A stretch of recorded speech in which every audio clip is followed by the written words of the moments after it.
Hello, and welcome to the Holly Wrestling Podcast. I'm your host, Kieran Brennan. With me is always my co-host. The man that genetics forgot, Rian, a very tired man that genetics forgot, Rian. But yeah, with good reason. But yeah, we're back, episode 92, and we say it every week. It's crazy that we're at 92 episodes. It's pretty mental. We're eight away from 100, which we got big plans for. I won't reveal them to you yet, but you're going to be excited about episode 100. It's going to be hype. I'm pretty sure you've tweeted about it before. I gave a teaser. I said there's going to something happen, and I have tweeted my intention to do what I'm going to do before. But I haven't said it's 100, and I haven't really fleshed it out yet. But I can confirm that this isn't just me. I have people confirmed for it. I have plans for it. I have stuff happening. So shit is happening. Hunter, he's coming on. Hunter's coming on, yeah. I'm just interviewing every single release W Superstar. But before we get on to that, how are you, Kieran? I'm fine. You saying we did 92 episodes, and I genuinely, you can probably hear it if you go back. I paused for a second because I couldn't remember what the intro was. Just for a second, I forgot that I have to say it, and as with me is always my co-host. I feel like an idiot. Wait! You just forgot you had a co-host, you bitch. Yeah, I know. Well, I do all the heavy lifting is the thing. Son of a bitch. You can't even say that with a straight face. But yeah, no, it's been a really good weekend. I won't lie. We're gonna plug it, but I was part of a huge 12-hour charity broadcast. I was part of an hour slot of it, but in aid of the Rise Foundation with my college DCUFM. And it was probably the most outer body surreal experience I've ever been a part of in that hour. We did countdown. There was loads of other shows. It was 10 till 10. We were on the 8 o'clock slot, and we raised 750 quid in an hour. And I roasted all my friends. I ate some hot sauce. They played countdown. Everything was hype. It was just one of those things where you're just, afterwards we were just so hyped. It was amazing. I was on cloud nine. So I'm coming into this podcast pretty tired, almost losing my voice, but pretty happy. Yeah, it was. I watched bits and pieces, and it seemed really fun. Fucking everyone. Can you go back and watch it at all? I have it on my Google Drive. It's 12. And our hour slot was 12 gigs. But you can go back and watch it. I hope if you look up twitch.tv/DCUFM, you can go back and watch it. I'll put the link in the bio. I don't know how long they stay up on Twitch for. We got them off StreamYard, so I don't know. We might be releasing our part as a YouTube video. I don't know yet, but more than that, I'd much rather you go and donate to the Rise Foundation. They're a foundation who are helping families who are suffering from members with abuse of alcohol and drugs through destigmatizing it and working. And they've struggled through the pandemic because, as you know, Kieran, charities rely on people's donations and kind of people attending. So it's been really tough. Our goal for that day was €1,000, and we hit €5,000, or we're close to €5,000, and we've got a 24-hour TV broadcast coming up on the 17th and 18th of May, which is going to be in aid of them as well. So I'm going to put the link in the bio, and I please urge you to donate anything you have, because anything helps. €5,000 is going to mean the world of a difference, and it was the best thing I've ever been. One of the best things I've ever been a part of. It was emotional. We hit 3K when we were on the end of the stream, and it was just one of them just crazy experiences that I'm probably going to remember for a long, long time. Shout out to the crew. The UpC week. Don't know what I'm talking about if they listen, but yeah, no, it's been a crazy weekend, so I'm really, really happy. But it's been a crazy week in general. But yeah, Kieran, have you been up to anything? Have you been watching anything lately? I didn't realize just how many assignments I had due in the next day, literally tomorrow. So I ended up binge watching the entirety of WandaVision today. Again, rewatching the whole thing. It's much better as a binge. And I had loads of assignments, so I just binge watched WandaVision. Well, I didn't know. I didn't realize until I think an hour before this, I went on to be like, okay, well, I can quickly bust out one of the essays.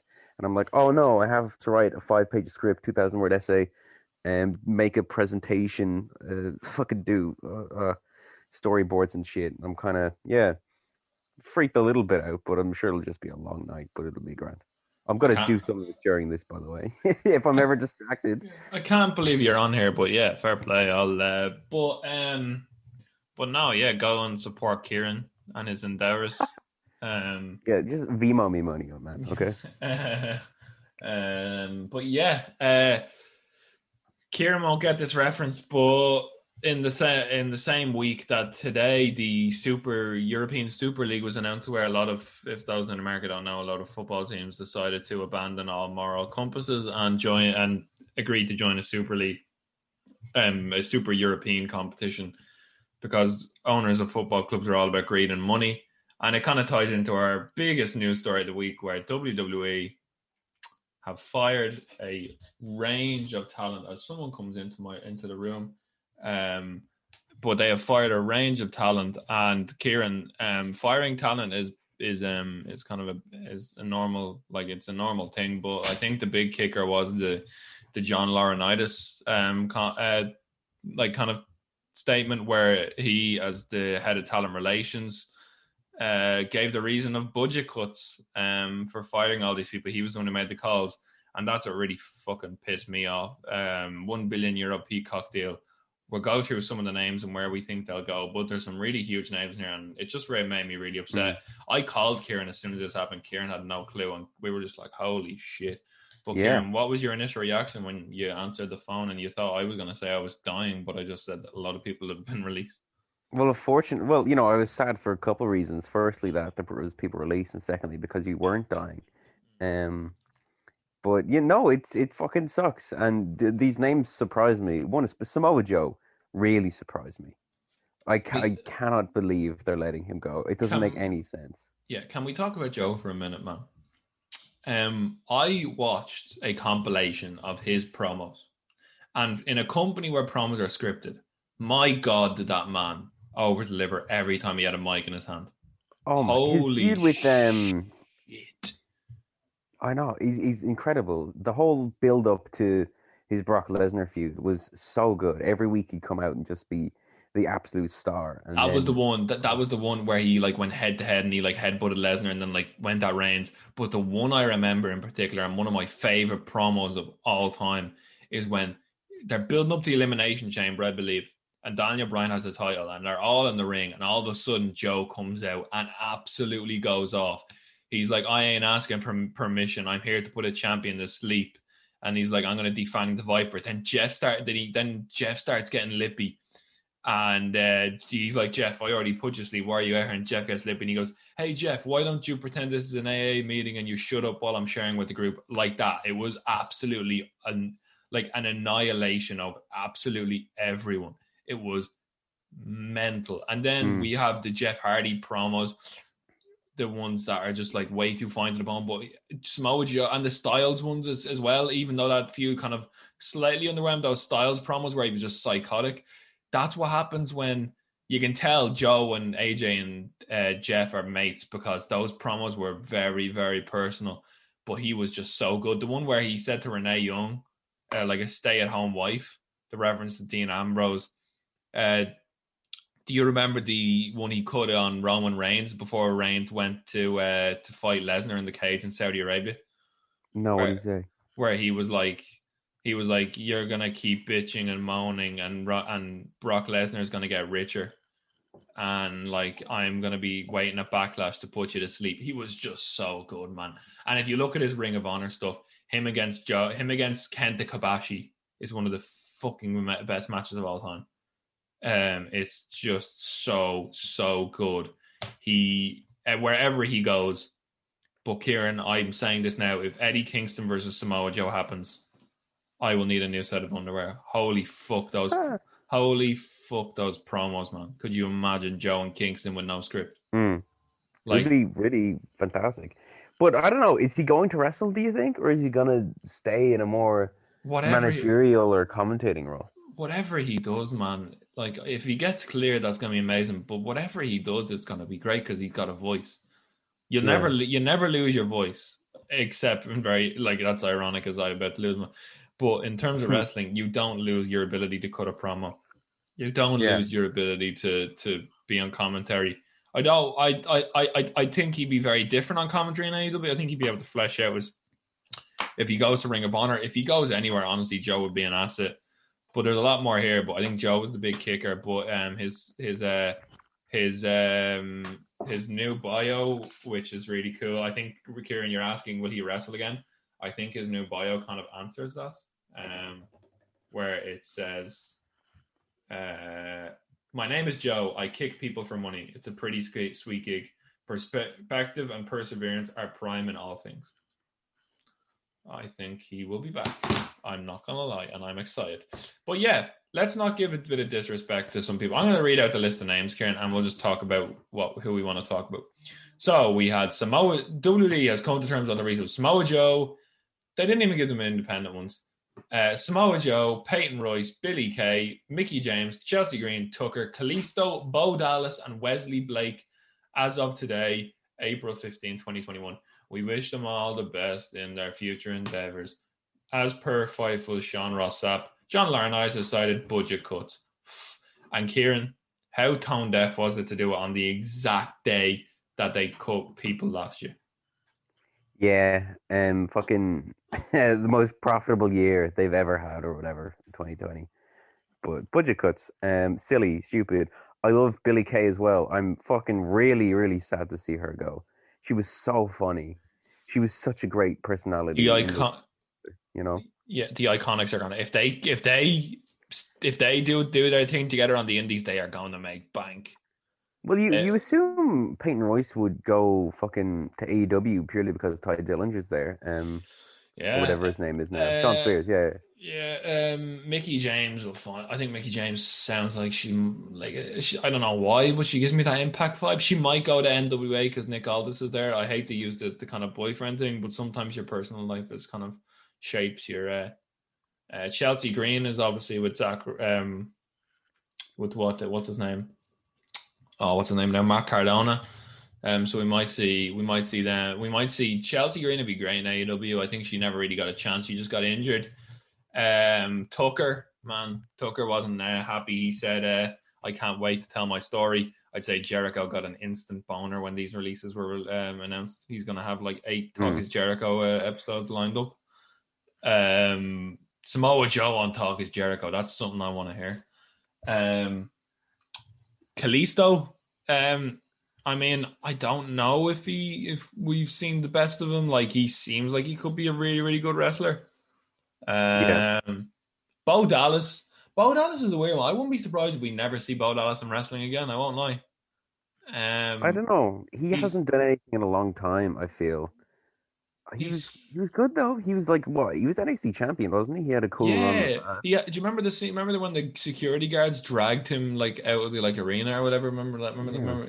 He was really good, and then the Bo leave stuff, and he was on the winning streak. Even I liked the out like as crazy as it was. I liked the social outcasts like Heath Slater, Bo Dallas, and like the radical mongooses they called Adam Rose. I got a picture with them. I got a picture with Bo Dallas and Heath Slater when they were part of the Social Outcast I as part don't of like one of mind. the WWE live things. That was Yeah, awesome. That was and cool. Yeah. then here's one I feel sorry for, Karen. Wesley Blake, the man was with Buddy Murphy in NXT, and they were tag team champions. They were very good tag team champions. Then he got paired with a Trumper racist who fucked the thing entirely for him, and now he gets fired, and the Trumper racist is on Raw every week. Yeah. Yeah.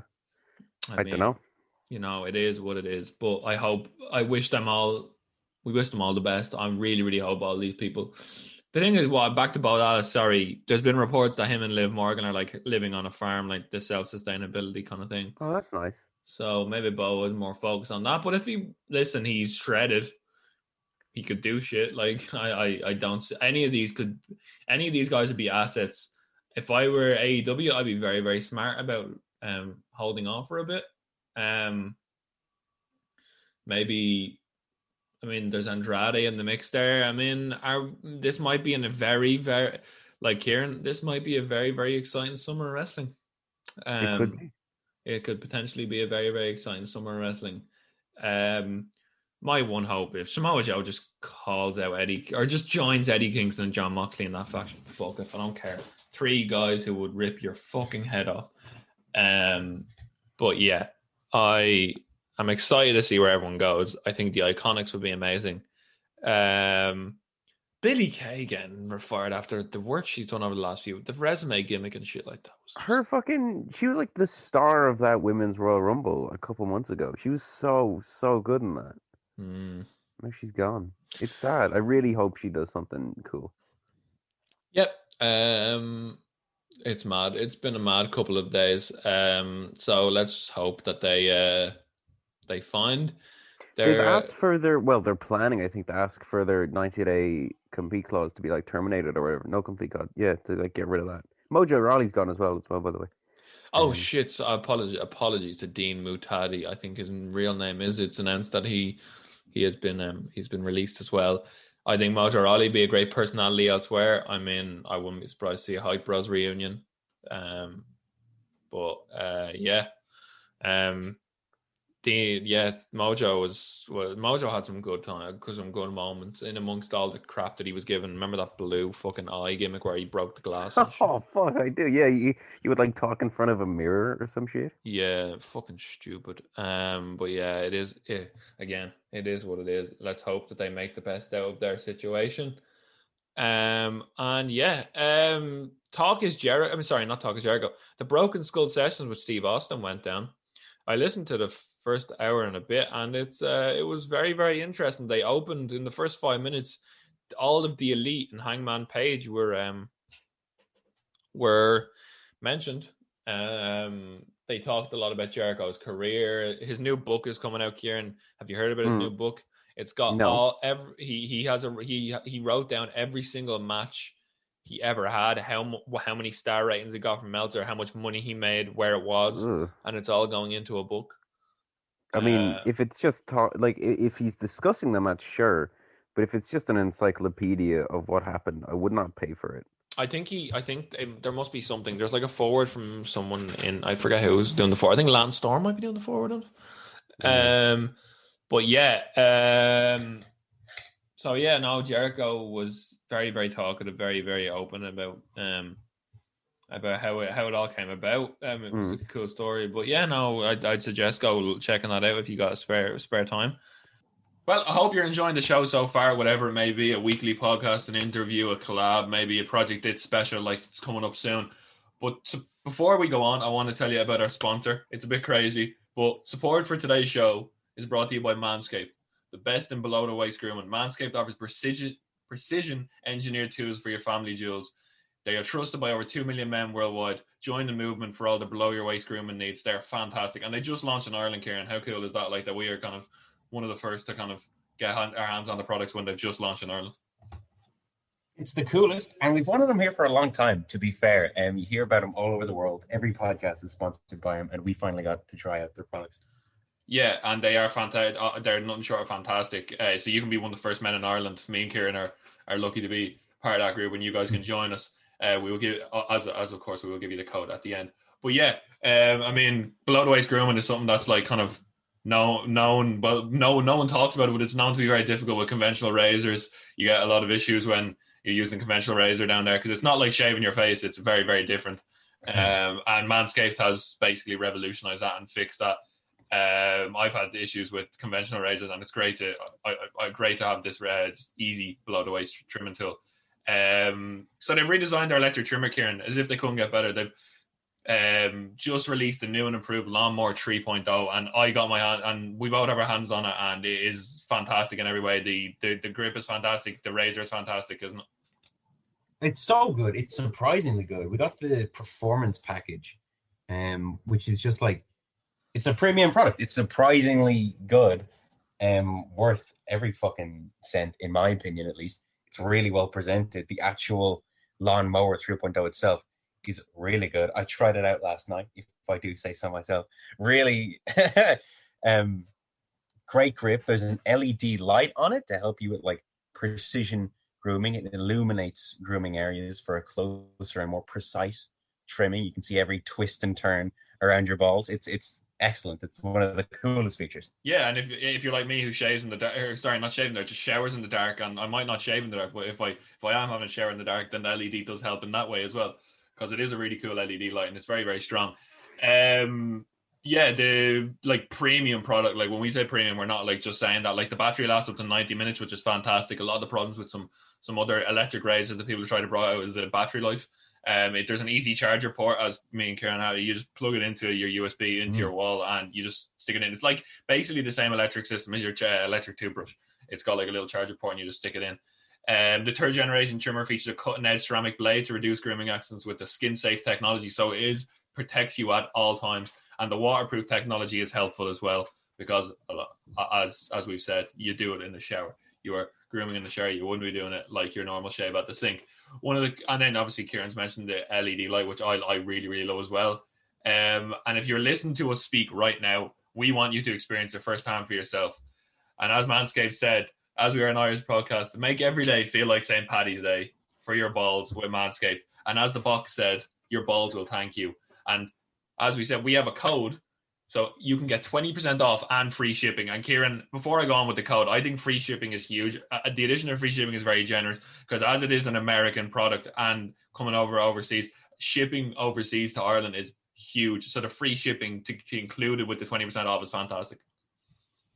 Yeah, it's a fantastic code. Like shipping is always the thing that for me, anytime I'm buying an American product, has kind of held it back. So this code giving you free shipping is, I don't know, use it. It doesn't take advantage of this, because it's a great offer. It's a great deal. Plus 20% off the actual thing itself, which is crazy.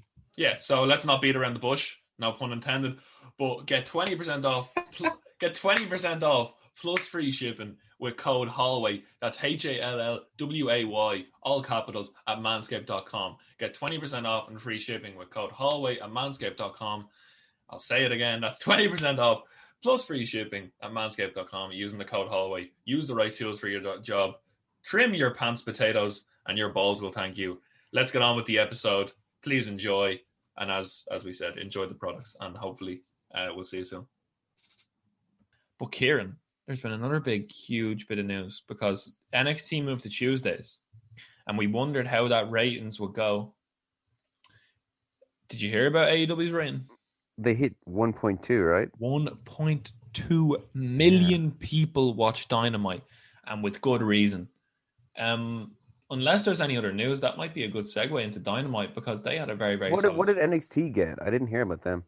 800K, maybe? Okay, yeah, not bad. They did okay, yeah. No, a lot of people thought NXT would get the bigger boost, but it seems like AEW got it. There was a lot of people, I don't remember who quite said it, but there was someone who said, I think it might have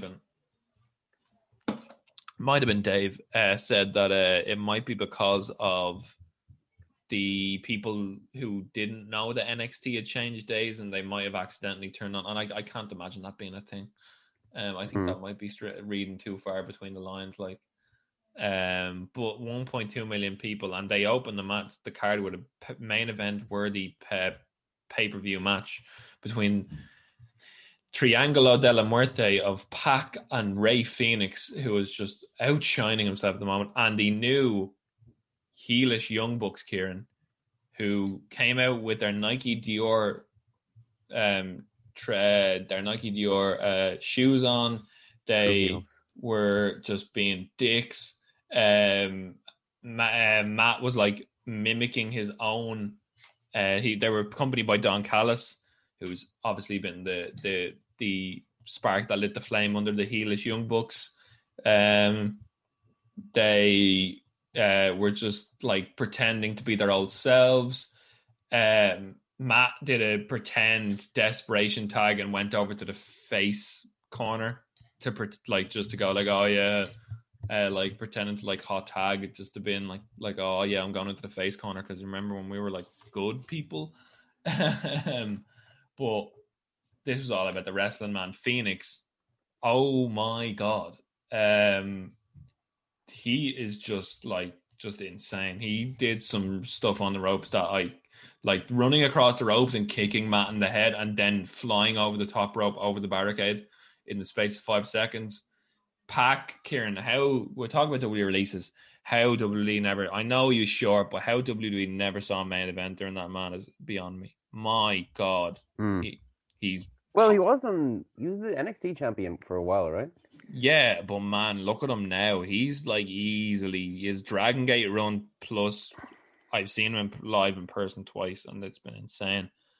And he's going to be a huge AEW champion. Could be tag team. I think he's going to be. I think he'll be a Grand Slam champion in that company. He is top 3 in the world. Like it's that man is so good at what he does.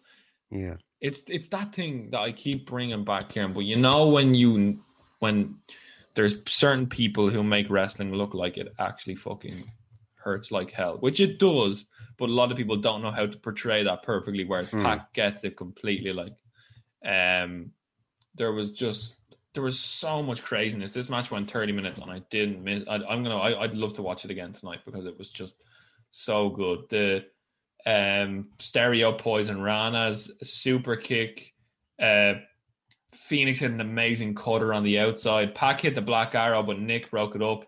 And then at the end, this was brilliant. The Young Bucks ripped off the mask of Phoenix. And Excalibur, a brilliant line. He was like, if this was in Mexico, they would have been disqualified, and stuff like that. And then super kick, and the Young Bucks got away with the win. And later on, they were in like the Bullet Club gear, like, you know, those leather caps, but you know, like the leather paddy cap up backwards. Yeah. The leather tracksuit, like Kenny was in his suit. Not leather track, leather suit. Kenny was in his like suit, like his suit. The Good Brothers were there. Don Callis was there, and they were just being the Bullet Club dickish heels, and it was really, really cool, and it was really, really good. So yeah, this was a fantastic way to kick off the show. Then we had Jade Cargill looking fantastic again. Kieran, this woman is going to be a star. She's going to be huge. She's got an unbelievable physique, and she can work in the ring. She beat her rival Red Velvet to move up in the rankings, but Kieran, they're building her perfectly. Like the women's division over the AEW women's division, which is something we had criticized, Kieran, is slowly but surely getting good. Yeah, you know, they're working to improve it, it seems, which is always a positive thing, because for the first year, it was just nothing. For a long, even now, it's not perfect now, but like it's getting better from what I know. Yeah, it is 100%. I know it's on this card, especially with who we're going to talk about later, like Britt Baker's promo. We had Ty Conti and stuff like that. Next up was an interesting one, Kieran, because we had Anthony Ogoga, who's a British former Olympian boxer, make his debut. Mm-hmm. He was on commentary on Dark for a long time. He was signed pretty early on, like one of the first signees. I think if you remember correctly, it was one of them weird ones. He's in a QT Marshall's faction because he's been training at the Nightmare Factory, the new faction that QT Marshall has founded, called The Factory, with Aaron Solo and Nick Comoroto. And this was an interesting because he's a boxer, Kieran, and 2 seconds into the match, Ogogo hit his jobber opponent Carter with a punch in the stomach, and it was a referee stoppage. So a punch to the gut. It divided opinion. I think it was really cool because if your man's a boxer, then you might as well get over that. Like, his right hand is a weapon. Like, I don't see the problem with that. What do you think about stuff like that? Like, boxing or like kind of real combat gimmicks being incorporated into wrestling. Do you think, as a fan of like the wrestling, you like to see you'd rather see like a power bomb or like a whatever finisher move as opposed to like a punch in the gut doing a referee stoppage? Or do you think in moderation, or like if you see it once in a blue moon, it's a good thing? In moderation, sure, go for it. I don't really mind. But if it's your entire gimmick, I don't know. I'm just a bit like, in kayfabe, yeah, wrestling is kind of like this mix of so many different forms of martial arts and shit. And it always feels so weird to me when you just have someone who's like, oh, I'm good at MMA, and like a single punch will hit you. It's like the way Shane McMahon's like devastating MMA punches, or, you know, they'll bring anyone down. You can go one-on-one with The Undertaker or whatever because he's done a bit of jiu-jitsu training or whatever. But like the wrestlers are supposed to be fucking superheroes, basically. So I don't know. But in moderation, sure. Fine. Yeah. I think it's going to be the case of he's finally going to run into someone where he can't do that to them. Maybe.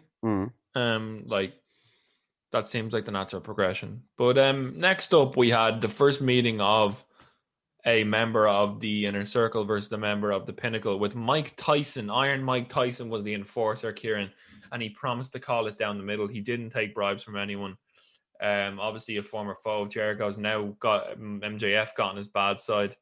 It's Dax Harwood versus Chris Jericho, and this is what it needed to be, Kieran. This is just an all-out brawl. Sometimes you need a wrestling match, but when you're in a feud like this, you just want to brawl. Nothing special, nothing flashy, just two lads beating the shit out of each other.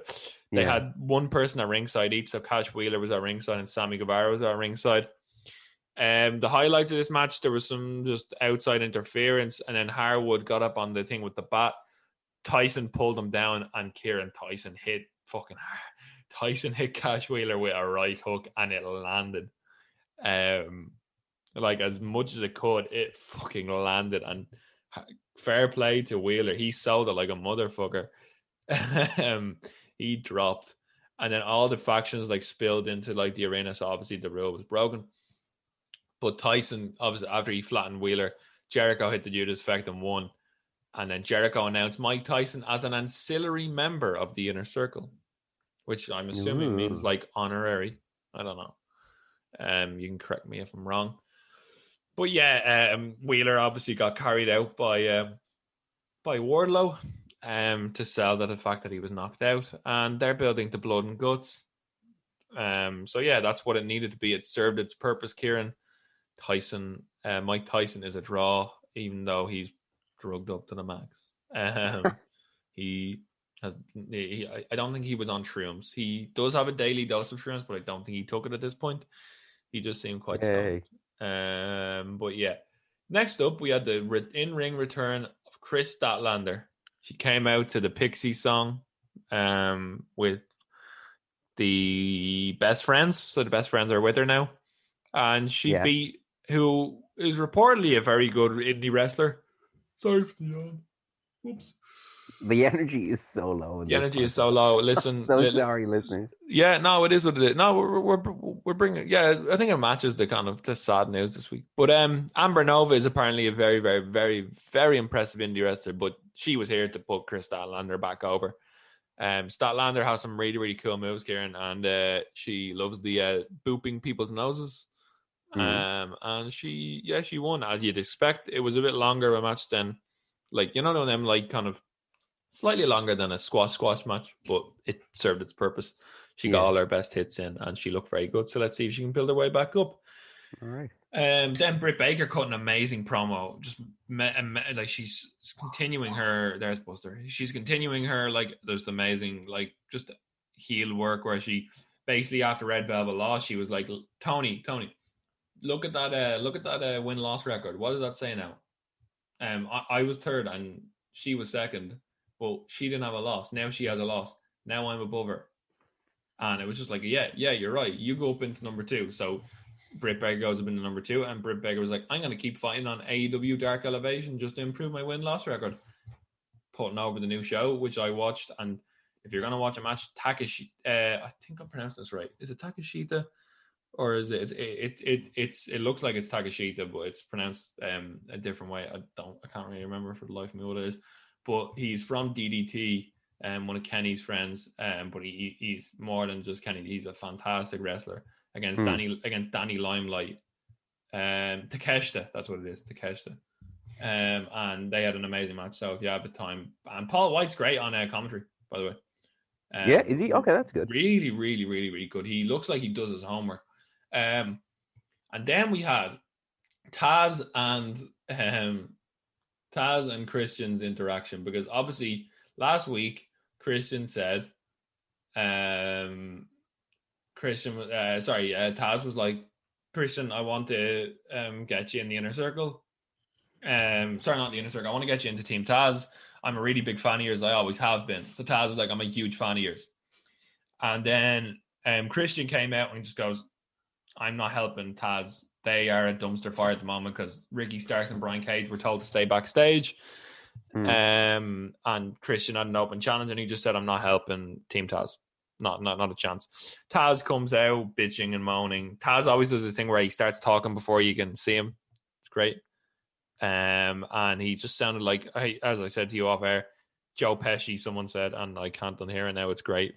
But so Christian just said, no, Taz, I'm not. He's like, it's nice to see that you're standing on the ramp so you're eye to eye with me.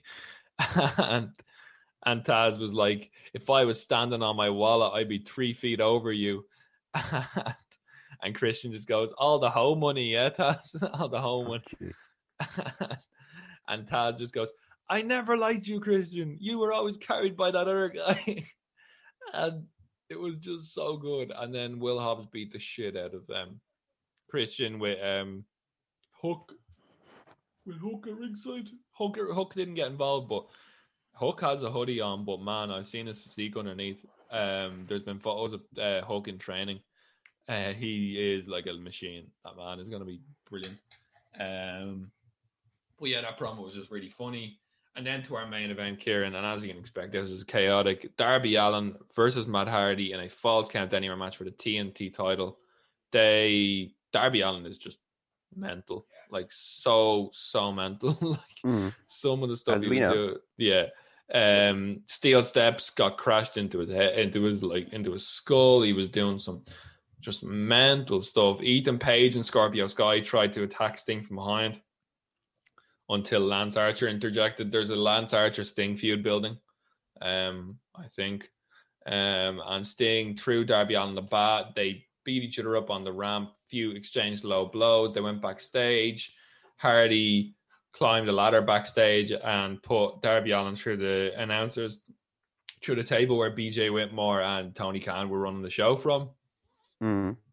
He threw Darby out onto the stage. Darby grabbed the bat again and beat the crap out of Hardy, set him up on the announcers table, and then did a coffin drop from one of the scaffolding through the table and pinned Hardy to win. Came out of a war unscathed. It was just a huge win for Darby Allin. Darby just seems to be building momentum.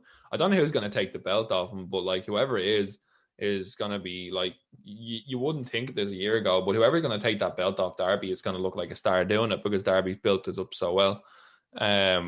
It's exactly what they need for this belt. I know Cody, you know, the way you had Cody and like Brody obviously had a huge kind of say in that belt, but it's cool to see someone like built up from the ground and making that belt mean something. It's really, really cool, because that's what that belt is. It's nice. Go on. No, I'm just saying it's really cool just to see that belt kind of be established by someone who like was there from the beginning, who wasn't a star before AEW, before they were on TNT, but has now made themselves a star, because that's what the TNT belt is about. Sorry, I've interrupted you. Yeah.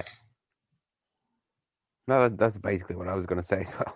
Yeah, no, it's just who would you, off the top of your head, I know you wouldn't watch it, but who would you give the TNT belt to next? I know my bias is towards like John Silver or someone like that, but is there anyone I'll read out some names. We got like some undercard like Danny Lime, but Danny Limelight might not be building himself up. I'll look at the rankings, maybe AEW rankings. Let me just check these up. AEW TNT rankings. See if there's any name. Who? Let me just see who's like who could be the potential double or nothing opponent. AEW TNT rankings. Sorry for the background noise. Where are we? Rankings. Hangman Page is high. John Moxley's high. Jungle Boy. Give it to Jungle Boy, man. Jungle Boy has proved himself. And there was a few weeks ago where someone put out on Twitter, they put out like a compilation of botches that Jurassic Express have done, and I'm just like, first of all, why the fuck would you waste your time building a package of people's like failures? That's a bit sad. And second of all, Green.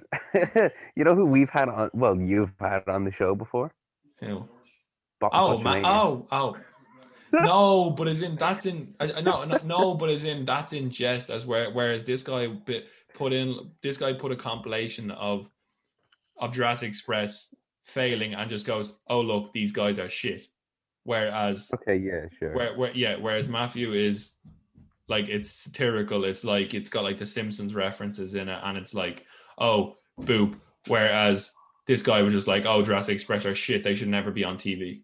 And it was Yeah. just literally a shit edit of these guys. Like, I phrased that wrong at first.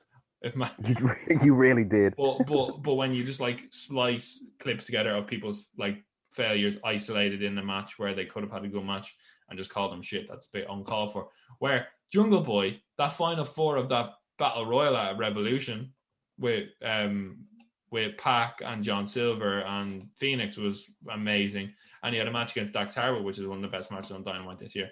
I've said this before. I just don't understand. I think Jungle Boy would be a great champion. And Jungle Boy versus Darby Allin in a match would be just fantastic because it's two people who are built up, as I said, built up from the ground. That would be a really, really cool, emotionally driven match that you could build very, very well. So, yeah, maybe, because I think Hangman's gone for that big boy belt. So we'll see what happens. But that was Dynamite. And I'd say it was a show worthy of 1.2 million and are building towards Blood and Guts 2 weeks before Double or Nothing and Double or Nothing. So we're spoiled for content. Looking at the tag ratings here, like tag rankings here, the Young Bucks are the champions, yeah? They're 2-0 for 2021. They've had 2 matches. But SCU are 9-0. They've had 9 matches. Why aren't the Young Bucks wrestling? I guess it's just to put over the importance of the championship, but still. It's Dark AEW Dark and Dark Elevation. Plus the SCU are in a storyline where if they lose, the next time they lose, they break up. Okay. So maybe that's the match they're building to. Maybe. Well, they're number 1 in the rankings, so it kind of has to be, I suppose. Fiery babyface SCU going up against. I wouldn't mind that because they have so much history to tell. That would be an amazing story. Maybe Christopher Daniels is going to hang up his boots soon. Maybe that might be why they're doing it. But yeah, no, I'd be well down for that because I really, really like their indie matches, and plus that story is something that I'd be very, very interested in. And you can, again, AEW just have storylines coming out of the ears, so anything that they do, I'm going to be happy with. So moving on to the black and gold brand, NXT. Karrion Kross promised a lengthy reign at the top, and I would fully expect him to have a lengthy reign at the top. MSK retained their tag titles, Makes sense. as they did. As they should. Drake Maverick and Killian Dane are a cool tag team, but I wouldn't be. I'm not surprised that they haven't won the titles there. MSK seem to have all the Triple H rub, so I think they'll be champions for a while as well. I think this you can sense this is kind of the start of the new NXT era, if you get me, Kieran. It seems to be that way, so I think they're going to be long title reigns for everyone involved. But the huge news, Kieran, new cruiserweight champion, Kushida. Yeah, weird to like have that big unification match and then just lose it a week later. But that's how you get people. Like they had an amazing match, and Kushida just used his technical excellence, because he's one of the best wrestlers in the world, full stop, to stack up Escobar and win. And then Jordan Devlin, I saw this all over Twitter, in an OTT top, challenge, basically warned him that he's going to get the gold. But listen, Kushida winning the belt is fantastic. An amazing match. Escobar is a star, Kieran. Escobar could reach Andrade levels before he went to the main roster. He could genuinely be he could be the next person to dethrone Karrion Kross. I think he's fantastic. I like his boys that are with him. I'm a big fan. Do you think maybe he could be one of the filler opponents for Karrion Kross? Well, they've already fought. They fought in that no DQ match earlier in the. I think they might keep him off for a while and maybe have him feud with someone else. But I'm not complaining. I'm a really big fan of his. I didn't know much of him until he was El Hijo del Fantasma in that tournament, and then he turned into this dickish character. But he just has everything on the promos, the suits. His two guys are far from lackeys. Legado del Fantasma are a fantastic tag team. So I'm all up in that. I never thought I would be, but they've grown on me, and I'm really, really, really excited to see what they do. Tommaso Ciampa and Timothy Thatcher warned MSK, it's good to see that they're still on the same page. I would expect a turn soon, but it's good to see that they're still a team because I like it. I like Thatcher and Ciampa. Yeah, Ciampa's a weird one. I don't know what. Where do you see Ciampa? I think we discussed it before. What do you see Ciampa doing, man? I don't know. I think it's just NXT for the longest time did have that hierarchy of once you get to the top, you move up. And then people like Ciampa and Gargano have done that and just not gone up really at all. I think they went up for like a week or two or something. Oh, but I guess he's just like going to float around NXT forever and do interesting storylines and kind of boost people up to his level and make people popular type thing, you know? Yeah, that was a stupid era where they did Gargano and Ciampa and Ricochet and Black came up. That was just weird. That was just extremely weird. You know what? That could have been really great, but the crowd they had were really terrible and didn't care about who these people were. If they were in like Chicago or some shit, or like had a really good crowd for that, you could have made genuine stars. It's just that the crowd couldn't give a fuck and didn't know who any of these guys were. Yeah, this was in the middle of the kind of experimental era. Do you remember all them elimination matches? I remember that. Yes. Oh, yeah. That was interesting. Oh no, weird. well, the two weird, but I didn't hate it. I saw those Raws, a couple of them live. That was when Randy Orton and FTR were together. They were a good partnership. I think FTR been quite vocal about the plans that they wanted for them. But anyway, this was really cool. Dakota Kai introduced Raquel Gonzalez, your new NXT Women's Champion, and then Raquel said that every day before this night, I built her to this moment. She said that Dakota was instrumental to her rise. The lights went out and Frankie Monet arrived, the former Taya Valkyrie. She arrived with her dog and she claimed the division was hers. That was really cool. She's got a cool character. She did that kind of thing in Impact. Obviously, Johnny Drip's wife, well, she is a fantastic wrestler in her own right. Have you seen some of the matches she had in Lucha Underground where she just bled out of her head? Like it was like she is a fucking great wrestler, and her character here is kind of like dog in hand, in her high heels, saying that she's NXT's is hers now, and she's gonna. I hate to use this comparison because of what's happened in the last year, but she's like the female version of it, like a Velveteen Dream character. Not too much like that, but in terms of like kind of I'm above you, and I'm like kind of like that. But she's really good, and I'm really excited to see what she does. I hope she doesn't go straight for the belt because usually that doesn't end well for these people. You know, kind of like the new person. You don't really want them going for the belt straight away because, especially with Raquel only getting the belt, that's a lose-lose situation right there, isn't it? Really. But then Rhea Ripley's music hit, and Rhea Ripley came out with the Raw Women's Championship, and she came out and she hugged Gonzalez. They touched belts, and they had an embrace. And then guess whose music hit after that? Bianca Belair. So Bianca Belair's music hit. She came out with her belt. They both, all of them touched the belts together, and they had a group hug in the middle of the ring. Cute. It was nice. It was really, really nice. What did you think of this? I apologize, I didn't bring you in there. What did you think of this moment? I thought it was just really, really wholesome.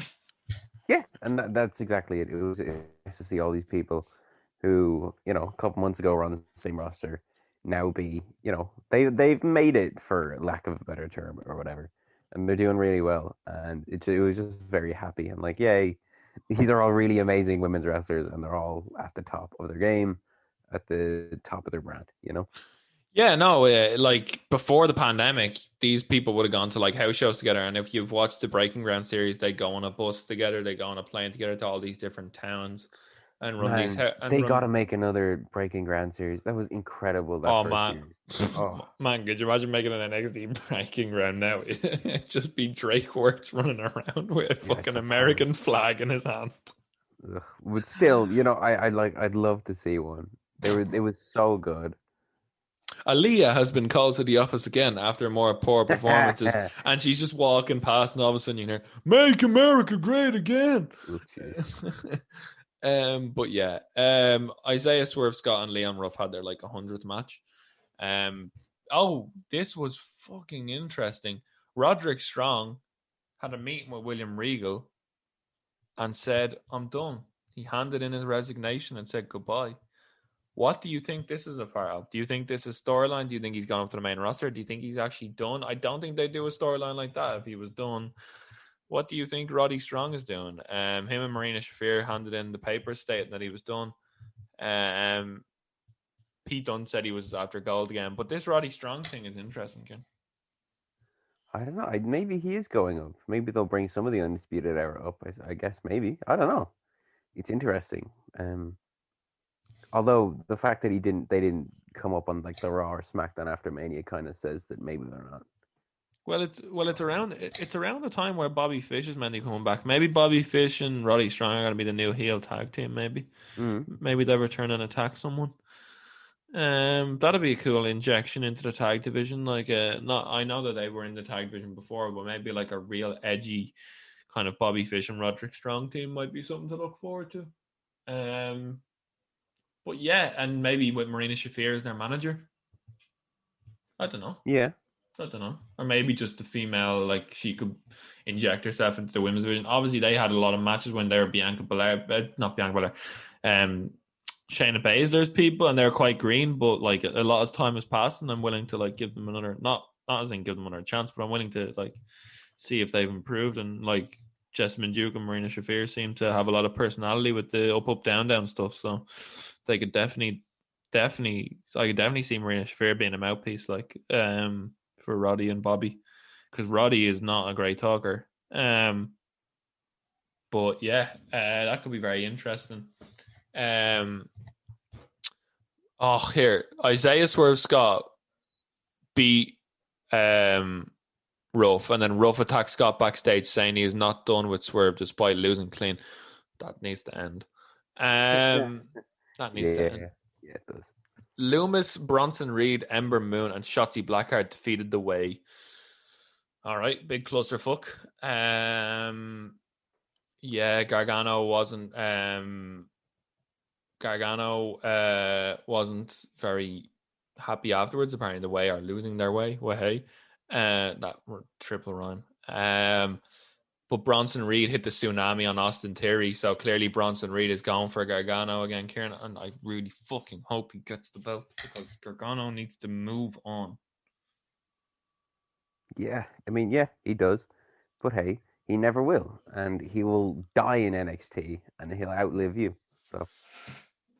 Great. Yeah, probably true. Before we get on to SmackDown and Cesaro, Kieran, did you watch Raw after Mania? I watched bits and pieces of it, as I always do. Well, I get water. Bad, but hey, we talked about this last week. I remember we did. Did we talk about Raw after Mania? Did you watch a bit? Yes. Did you watch any of SmackDown? Bits and pieces. Yeah. Pat McAfee on commentary. What do you think he can bring to the table? I'm just going to refill on water, but I'm really happy to see Pat McAfee in here because he's fantastic on the mic. It's something that if Michael Cole can guide him in the right direction, McAfee is as free. Like even though Vince was in his video. Did you see that? He had a video where it was like, "Where is Pat?" And they got Vince to be like, "Where is Pat?" Like that's huge.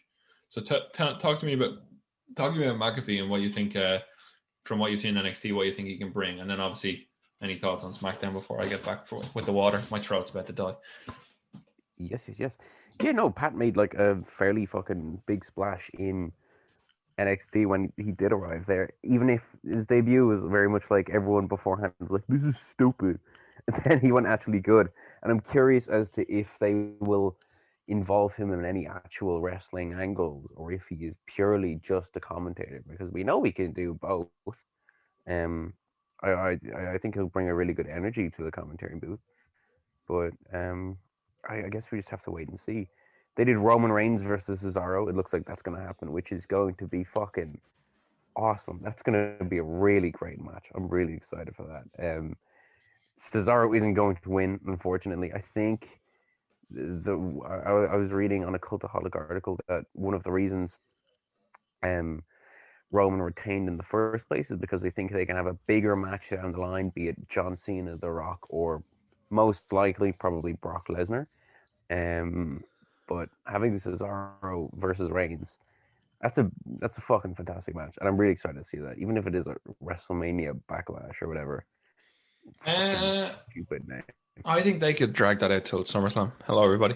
But SummerSlam? That no, I oh no, no. oh no, oh no, oh no, oh no, sorry, Money in the Bank, Money in the Bank. Yeah. Okay, Money in the let's see that. I really like this. I like the way he kind of like Heyman built it up and then said Jey Uso, like the main Yeah. event Jey Uso. I like that. I like that. I like the way Brian and Edge, like he said they were carried down a stretcher and stuff. The speech was great, and Brian and Edge not being there was perfect. WWE usually don't do that very well. I like if Brian and Edge were on the show, I wouldn't have been surprised.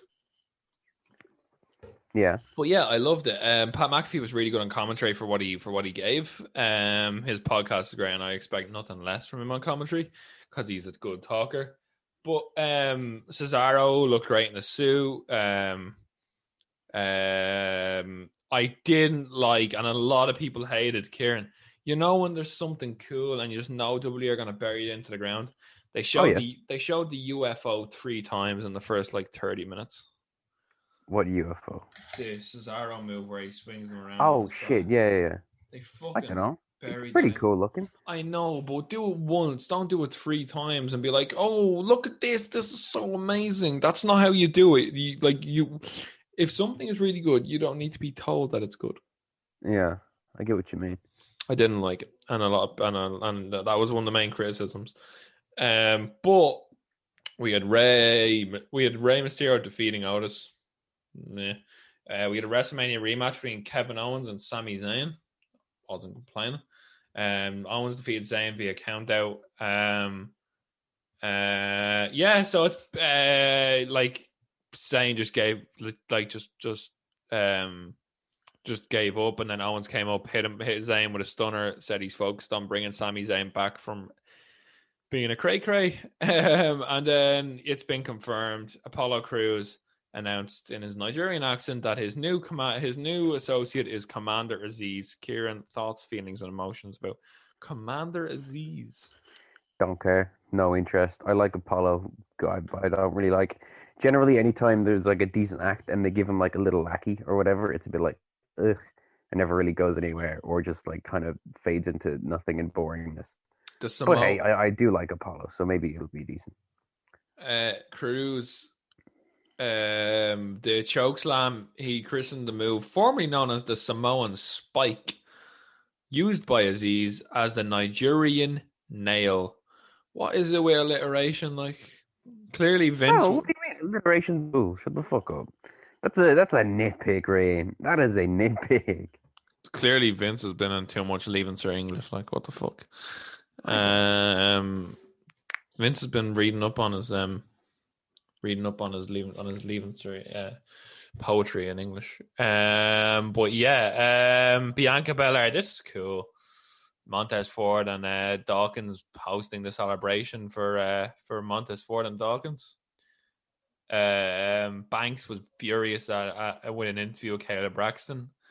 And then Bailey challenged Belair for a title opportunity. So Bailey versus Belair. Oh, I won't complain about that. But yeah, did you see the celebration? I thought it was cool. Bianca Belair, no script, from the heart. I liked it. Yeah, no, it was very lovely. It's always nice to get them. They usually do like 1 or 2 of these big celebration wins, post Mania or whatever, and hers is probably the most deserving. So happy days, and her and Bailey should be a good match. And it's nice seeing the Street Profits out there again as well. Yeah, then they went on to lose to Ziggler and Roode. Lovely. That's standard. Ziggler and Roode defended their meaningless tag titles. Natalya versus Shayna Baszler. Natalya defeated Shayna Baszler.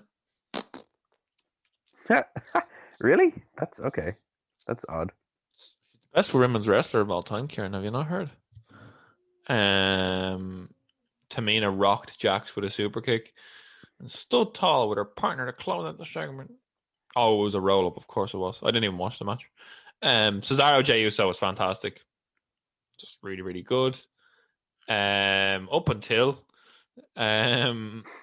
Cesaro was doing the swing only for Seth Rollins to come out and attack from out of nowhere.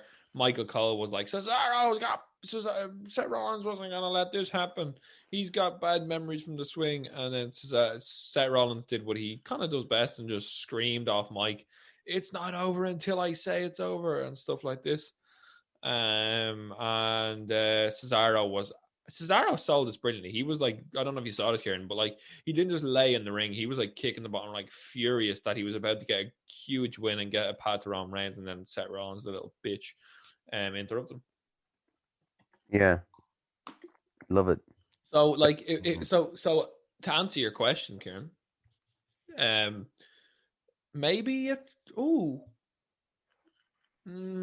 maybe a triple threat number one contenders match between Uso, Cesaro, and Rollins? Mm. Or would you leave Uso out of it? Or is Uso gonna have to be the last hurdle for everybody to get Roman Reigns because Kieran, as you said, next year is Dallas, that big stadium where they tried to make it out that they had 100,000 fans. They're going to kind of want The Rock, Lesnar, or Cena to face Reigns at that show. Most likely Lesnar, I'd say. I think I said that there, but I'd be surprised if it was anyone but Lesnar.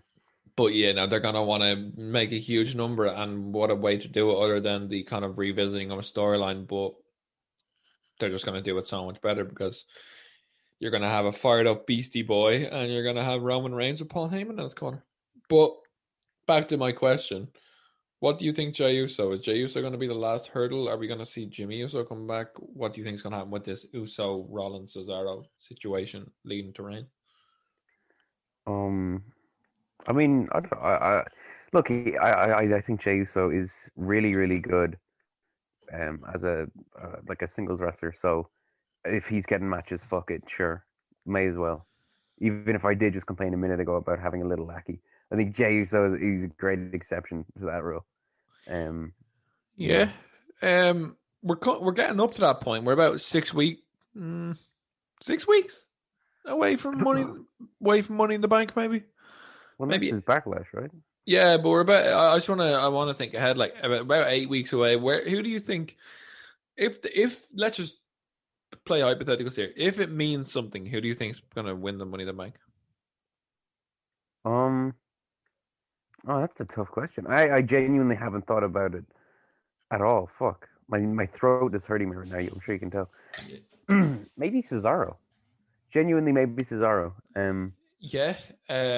Whether he will like cash it in and win or not is a different question. I don't know.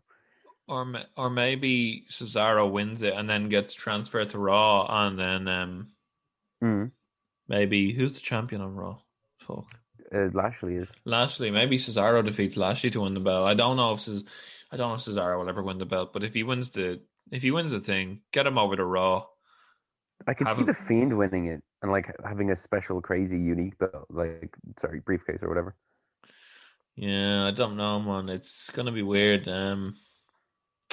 The new wrestling year has begun, so post Mania, and it's gonna be very interesting to see. But I think we just said both our throats are sore. Haha, insert innuendo here. We or euphemism. But we both just said we have work to do. So we have spoken about a lot in the week of wrestling. It's been a quiet week, as you'd expect post Mania, but there's been some really good stuff. There's been some really, really bad stuff. And if there's one thing you can learn from this podcast, is that morals don't exist anymore. But any recommendations this week, Kieran? We discussed a little bit, but let's bring it back to the positives. Would you recommend anything for the lovely, lovely people listening? The movie Sound of Metal is really good. Riz Ahmed. It's up for a few Oscars. It's this drummer goes deaf and how he deals with it, and it's a really interesting take on that. I watched Juno for the first time, which was great. Had Elliot Page in it, and he's fucking awesome in like everything. And then Judas and the Black Messiah was. I think that I have big problems with the movie, but I do think it's a really good movie. And I have problems with it. Its depictions of Fred Hampton, who, if you don't know who Fred Hampton is, look him up. He's a really important figure, like historical figure for Black rights, and a big part of just watch the movie. It's really good. Anything from you?